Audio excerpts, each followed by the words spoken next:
அவன் சொன்னான், ஓயா நான் இத்தனை மாடு வச்சுக்கிட்ட பெரிய துன்பப்பட்டு கிடக்கிறேன், என்கிட்ட வந்து பால் கேட்குறேன், இது எனக்கு நிற்க நேரமில்ல போயிட்டான். அவனை சொன்னார், இன்னும் ஒரு 100 மாடு உண்டாகணும்னாரான் இந்த போனவர். அங்கே ஒருத்தன் ஒரே ஒரு மாடு வச்சுட்டு பால் கறந்தான். அவன்கிட்ட போய் பால் கேட்டார், வாங்க சாமி சாப்பிடுங்க அப்படின்னு சொல்லி, எங்கிருந்து வரீங்க, ரொம்ப களைப்பாக இருக்குங்க போல் இருக்க அப்படின்னு சொல்லி பாலை கொடுத்து உபச்சாரம் பண்ணி அனுப்பிச்சான். இந்த ஒரு மாடு செத்து போன்னுட்டு போனாராம்.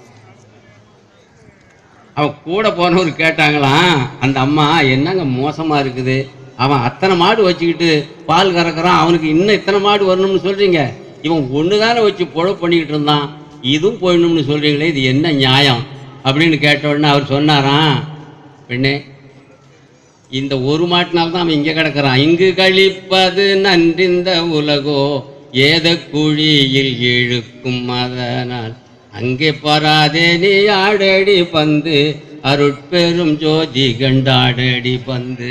வள்ளலார் சொல்றார், இங்கு கழிப்பது நன்றிந்த உலகோ, இந்த உலகத்தில் இருக்கிறதுனால சுகமா, சுகமே கிடையாது, எத்தனை இருந்தாலும் இன்ன வேணும் இன்ன வேணும் இன்ன வேணும். வட்டி மேல் வட்டிகள் மார்க்கத்தில் இன்றி வட்டியை வளர்க்கின்ற மார்க்கத்தை அறியீர். வட்டி மேல வட்டி போடுறது, மீட்டர் வட்டி, கூட்டு வட்டி, எல்லா வட்டியும் போட்டு வாங்குவான். ஆனா வட்டியை வளர்க்கின்ற மார்க்கத்தை அறியீர். பெட்டி மேல் பெட்டி வைத்து ஆள்கின்றோம் என்பேர், பணப்பெட்டியை வைத்து கொண்டு ஒட்டியுள் இருந்தீர். பணப்பொட்டியை வச்சுக்கிட்டு எப்போ வந்து முகமூடி கொள்ள வருவானா, இன்னும் எவன் பண்ணுவான், இல்லை கவர்மெண்ட் கருப்பு பணம்னு பிடிச்சி தூக்கிட்டு போகுமா அப்படின்னு தானே ஒட்டி போய் உட்காந்துருக்கடா நீ. எட்டி போல் தழைத்தீர் கொட்டி போல் குலைத்தீர் எத்துணை கொள்கின்றீர் பித்துலகீரே. ஒரு பித்தில் இல்லை, 2 பித்து இல்லை, எல்லாம் நிறைய பித்து பிடிச்சிருக்குங்கிறார். பணப்பித்து, ரோணப்பித்து, பூமி பித்து, பொண்டாட்டி பித்து, புள்ள பித்து, என்னென்ன பித்துலாம் உனக்கு பிடிச்சிருக்குறா, நீ தாண்டா பைத்தியக்காரன், நீ தாண்டா பேய்ங்கிறார். அதனால நாம் என்ன பண்ணோம்னா, முடிந்தது தர்மம் செய்ய வேண்டும். நீங்க நம்ம அவ்வை ஒரு செய்தி சொன்னாங்க, கால் தள்ளி உண்ணு அப்படின்னாங்க. இவன் சொன்னா, நாங்க காலை தள்ளி போடுறதுன்னு அதெல்லாம் ருசி இல்லைங்க, காலை தள்ளி விட்டுதாங்க சாப்பிடுறதுன்னா ஒரு ஆள்.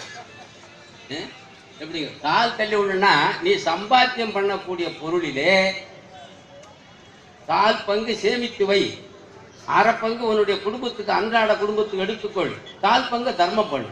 அதனால கால் தள்ளி உண்ணு, காலை நீங்கள் தர்மத்துக்கு வைத்து விடுங்கள், ஒரு 1/4 பாகத்தை உங்களுடைய சந்தைகளுக்கு சேமித்து வையுங்கள், 1/2 பாகத்தை அன்றாடம் உள்ள வாழ்க்கைக்கு எடுத்துக்கொள்ளுங்கள் அப்படின்னு சொன்னா, இவன் காலை தள்ளிவிட்டு தான் சாப்பிட்றாங்கிறான்.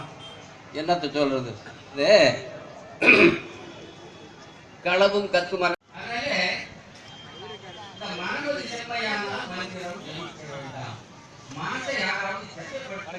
அதுக்கு ஒரே காரணம் என்ன, எல்லாரும் வந்து குருவுக்கு போயிட்டா எல்லாரும் தியானம் பண்ணுங்க. நீங்க ஏதாவது ஒரு குரு இடத்துல தீட்சை வாங்கி கொள்ளுங்கள். இதுல அல்பஞ்சோதி மந்திரம் தான் இப்ப மகாமந்திரம் சொல்றாங்க.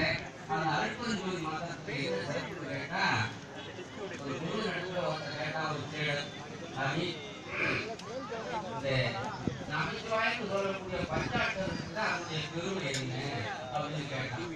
அவர் சொன்னாரு, இதை தெரிஞ்சுக்கணும்னா அந்த பக்கத்துல அந்த மனம் வட்டு அந்த வட்டி போய் காண்றாங்க. அவன் போயிட்டு அந்த மரத்தை ஊட்டிட்டு போயிட்டு அந்த வட்டு அதுக்காக கேட்டான்.